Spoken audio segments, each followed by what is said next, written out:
Left side. What did we do? We have done it. 2 bulls over 2,000 feet below the truck, 6 miles in, and we got all of it back. We got a load of meat and horns on our back right now. 8 bags of meat. Oh my gosh. Heavy, guys.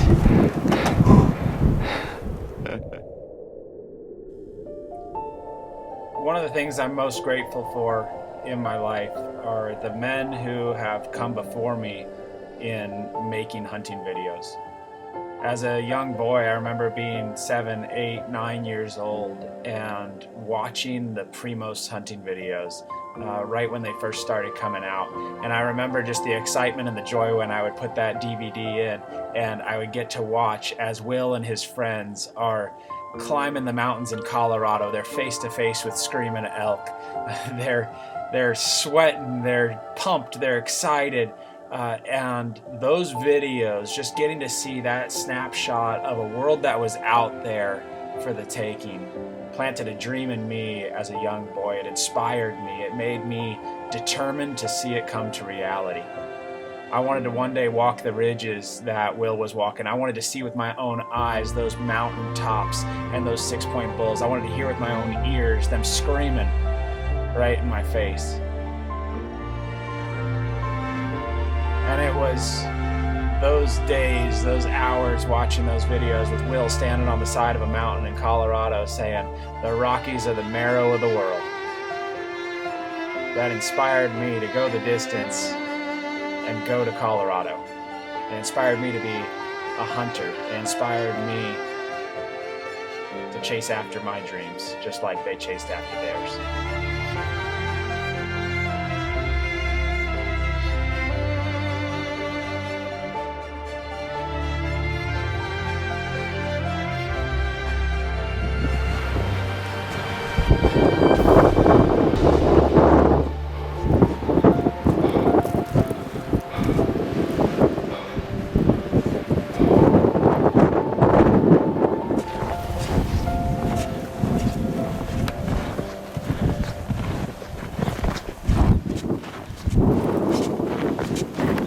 We're on day 4 of the hunt now, and up to this point, we've only seen about an elk and a half.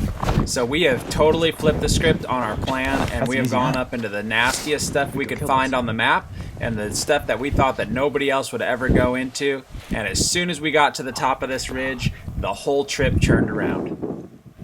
Dude, there's a herd there. Herd and a half. Find the big bull yet? No, but he's there. Big 6-point. Really? He looks like a really good bull. Look at this. Oh my gosh. I think that's a really good bull. I think it's a really, really good bull.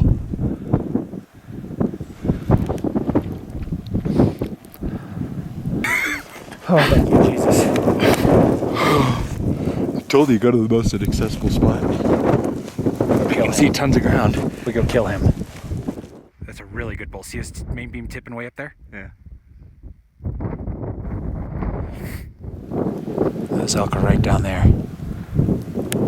I don't know, dude, but we gotta make a play. Quick. You need to find the best spot to shoot from. What? You need to find the best spot to shoot from, too. Hermano, what do you think? I think that we have a real live chance at this elk herd. After 4 is day 4. Yeah, we can either get them right now or later. But this is a good herd, and it's right here. Yeah, it's a good spot. But there's more down in here somewhere. No.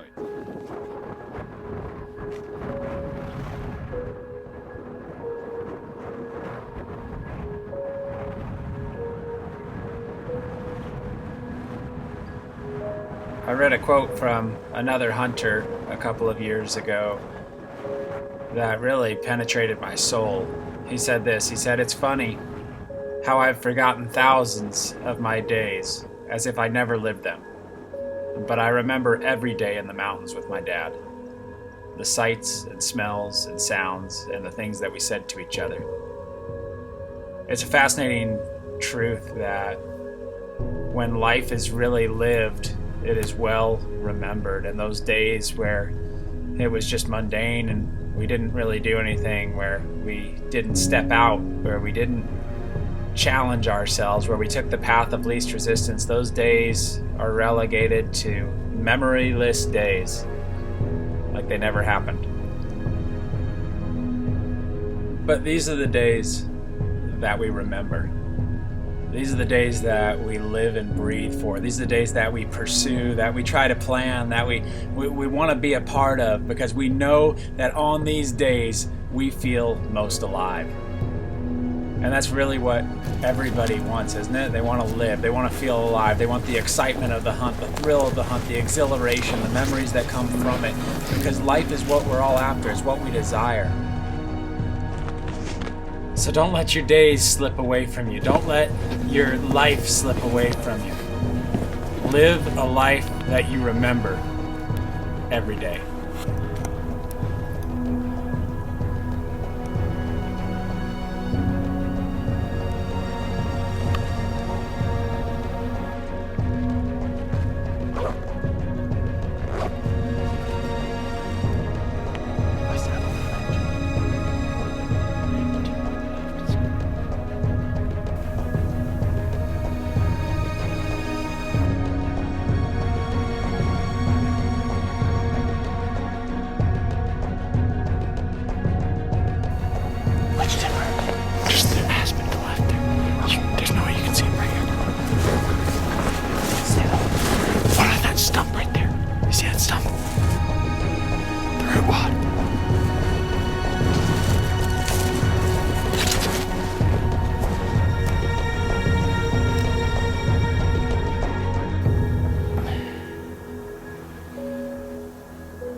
I know.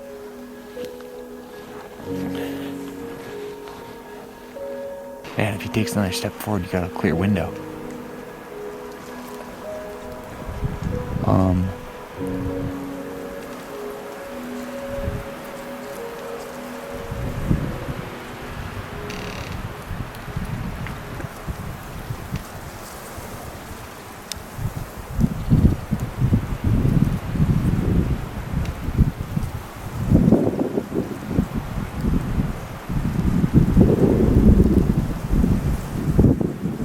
There it is. Hit him. You hit him. Keep your eye on him. I am. He's heading left. Down. He didn't make it through with the herd.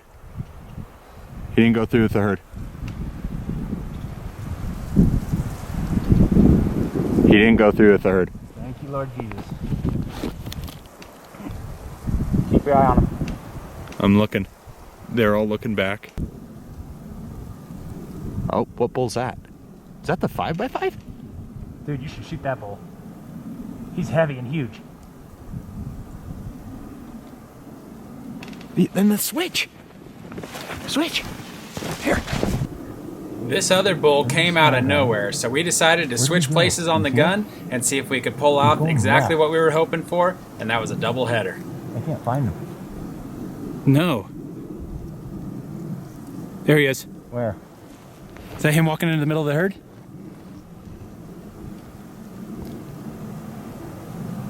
Yeah. Nice and steady. Hold a little high on him.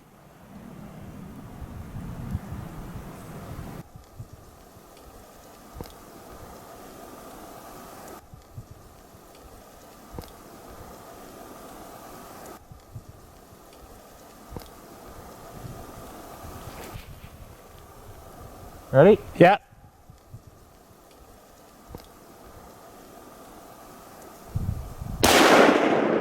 Got him.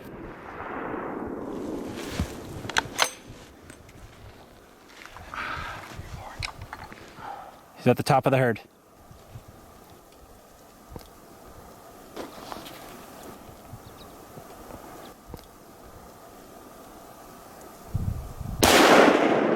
Got him.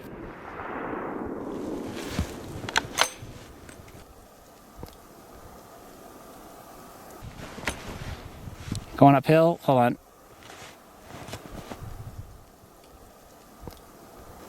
He's in the timber. Yeah.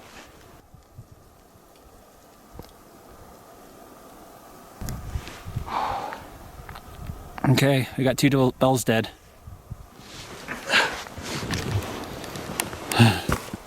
Old switcheroo. We got 2 good bulls, dude. 2 really good bulls. We're gonna be packing till Saturday. Oh man. Yeah. GG.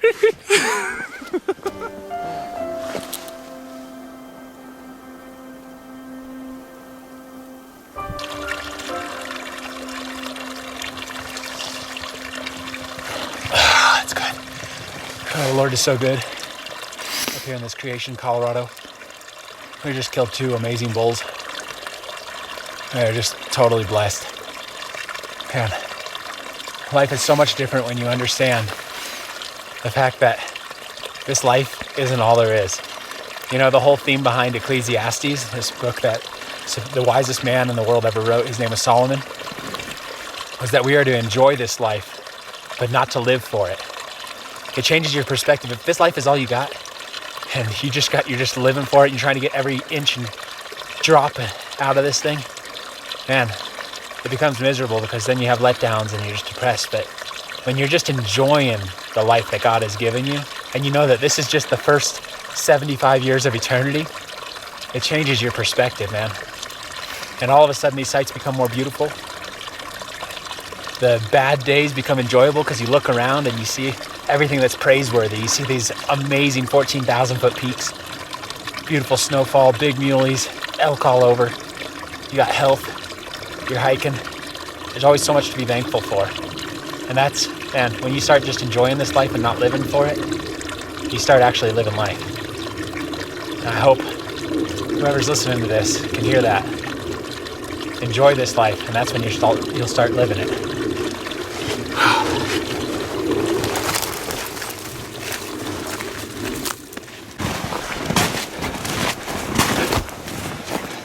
In life and in hunting, sometimes things just go sideways. You know, God says that all have sinned and fallen short of perfection. And the word sin in the Greek means simply just missing your target. And that's exactly what I did here. What we didn't know until after we reviewed the footage was that when I shot, the bullet nicked off of one of those aspens and wounded the bull. And so when we got up to these elk, Colton's bull was there, but my bull wasn't. I was thinking for sure that my miss was going to mess up my whole dream, that it was going to be because of me, that everything I had ever hoped for was going to fall apart right in front of my eyes. Lucky for us, there was a blood trail we could follow, and we got on his track, and we worked him hard for about 1.5 miles as fast as we could before we caught him on a razor edge ridge in the middle of nowhere.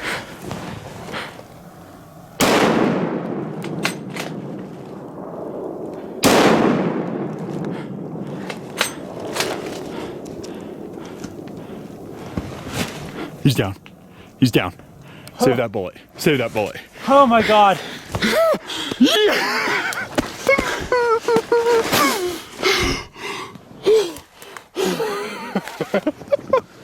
Dude, is there any more Bama spots?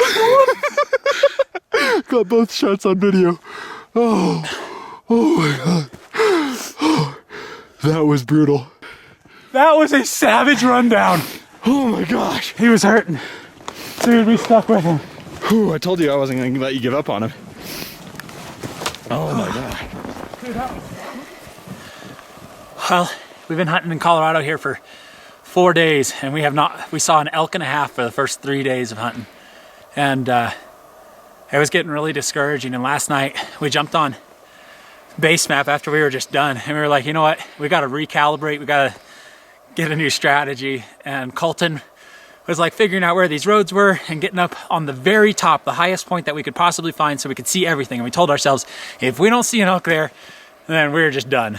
And we got up there right at light, and it was just absolutely gorgeous. And I looked down, and this big bull was right there with a herd. And dude, I don't even know what to say. You go from the lowest lows to the highest highs in hunting, and this bull is one of the highest highs I've ever had.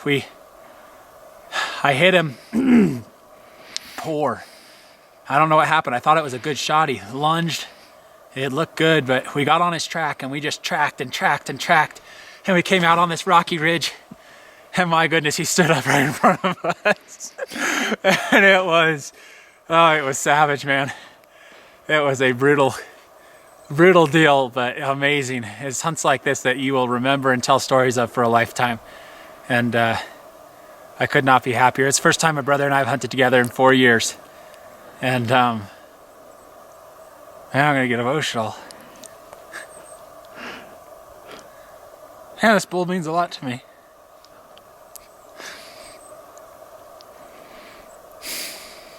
That's a good bull. Super happy with him. Tremendous bull. We're gonna work so hard getting him out, and we're gonna eat him all winter long. And we're gonna remember this the rest of our lives.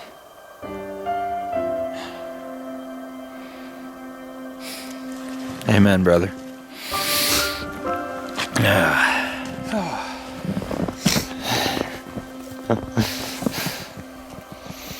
Missed hunting with you, G. Ah, man.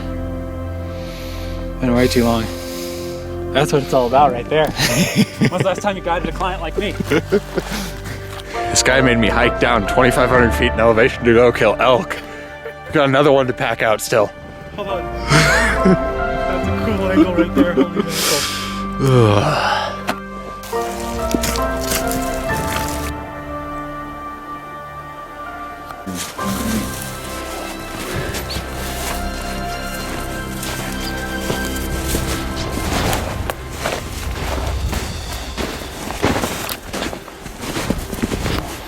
Yeah, he's doing now.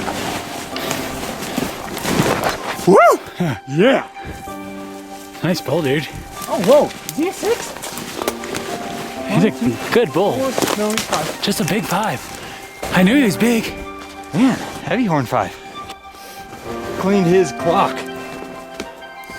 Dude, that's a really good bull. He's got split ear. He's heavy. He's got cool character too. Look at this split ear, dude. Look, you got a shot right through his shoulder, Colton. I know. I cleaned him out hard. Look at that. See his split ear? Yeah, dude, that's a great bull. Yeah! What do you think? I'm happy. You better be. Double header, We can get a good picture here, too. back to back. Man. That's how we do it. You and your youth vest. You have one too. Shut up, man. Well, it's been 4 years since I hunted with my brother. I've been guiding for the last 4 elk seasons now and pulled off what we've never done before, what we've always wanted to do. A double header on 2 real nice bull elk on public ground on an over-the-counter tag. First time we've ever hunted Colorado together. First time either one of us have ever actually hunted Colorado. And it's just an incredible experience. This is going to be one of those bulls that stays with me forever, especially with the pack out that we have ahead of us. Got to get 2 bulls off this mountain today and tomorrow and probably Saturday morning. Lots of miles to cover and lots of ground, but we need to start working this thing up and get him out of here somehow. It's going to take a lot of determination, but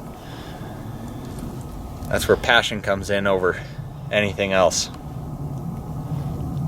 All the pain in the world can't stop you if you love what you're doing. That's what this hunt represents for us. The passion is greater than the pain, by far. That's elk hunting.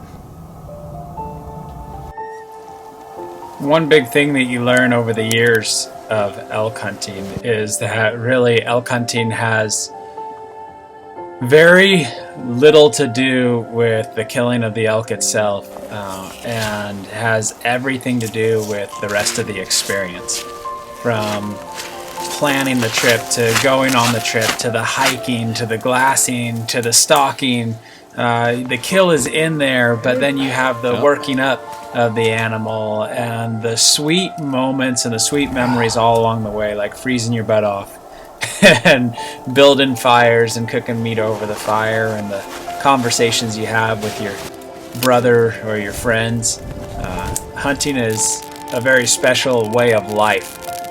It's a memorable Doubles way gets my hands of warm. life. It's an exciting way of life.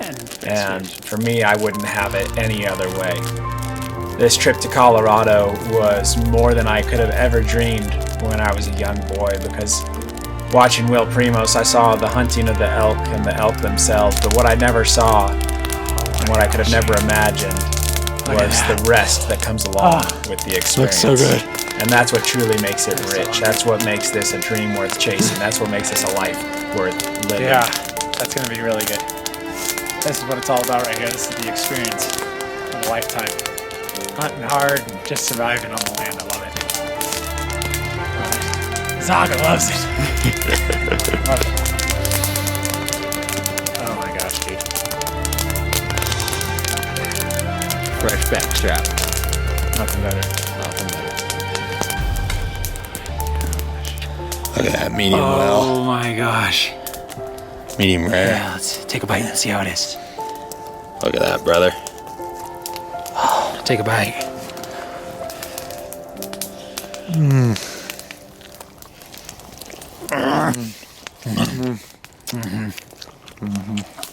That's what I'm talking about.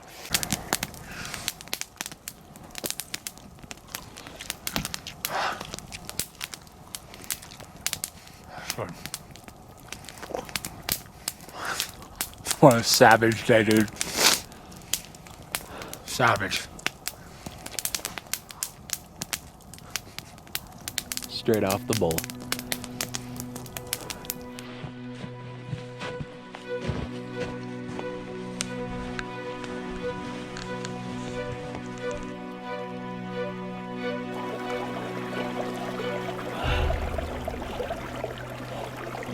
We're back up at 11,300 feet or so. Our low point, I think, was like 95. It was ridiculous. We're just charging this first load. We got 4 loads. This first load, but it's been a hard, long day, and we can do it. If we hammer long enough, we're gonna be able to get it. And like my brother always says, the passion has to outweigh the pain, or you'll never go. That's what's happening right now. Our passion is pushing us way past the pain, because I am nauseous. Oh, I haven't hardly eaten all day. It's good time. I grew up chasing Will Primos and his truth videos. And at the end of the day, I ended up exactly where he was, hunting the same elk, hiking the same mountains.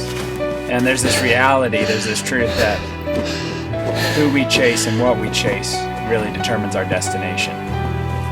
The one thing that we're all seeking after is life. We don't want to squander our lives. We don't want to die. None of us want that. And Jesus is the solution to that problem. He is the very one who possesses life. He can give us life and life abundantly and life eternally. He says, chase after me. He says, come, follow me. He says, I am the way, the truth, and the life. No one gets to the Father except through me. Now here's the deal, is that God is the possessor of life, Psalm 36 says. And so I just want to challenge you today. If you're looking for life and you're chasing everything but God, it is God who possesses the very thing that you're chasing. Chase after the truth. Chase after Jesus.